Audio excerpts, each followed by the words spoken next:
దేవుని నామమునకు మహిమ కలుగును గాక. దేవుడు ఈరోజు మనకిస్తున్న వాగ్దానము యోబు గ్రంథము 22వ అధ్యాయము 21వ వచనము. ఆయనతో సహవాసం చేసిన యెడల నీకు సమాధానం కలుగు. మనం దేవునితో సహవాసం చేసినప్పుడు దేవుడు మనకి సమాధానం అనుగ్రహిస్తాడు. ఆయన సమాధానకర్తయగు అధిపతి అని దేవుని వాక్యములో మనం చదువుతున్నాం. సమాధానమును కలుగు చేయువాడు ఆయనే. ఆయనకిష్టులైన వారికి భూమి మీద సమాధానం కలుగును గాక అని దేవుని వాక్యం మనకు సెలవిస్తుంది.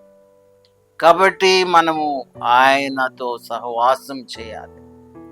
ఆయనతో అన్యోన్య సహవాసం చేయాలి. ఆయనతో అన్యోన్య సహవాసం చేసినప్పుడు దేవుడు మనకు గొప్ప కృపను అనుగ్రహిస్తాడు. ఇదేమిటంటే సమాధానం. ఈ రోజుల్లో అనేక మంది శాంతి లేక, సమాధానం లేక, నెమ్మది లేక ఎన్నో ఇబ్బందులకు గురి అవుతున్నారు. చింతతో సతమతం అవుతున్నారు. అటు వారికి దేవుడు ఇస్తున్న వాగ్దానం, నాతో సహవాసం చేయండి, మీకు నేను సమాధానం ఇస్తాను అంటున్నాడు. కనుక మనం ఆయనతో సహవాసం చేద్దాము.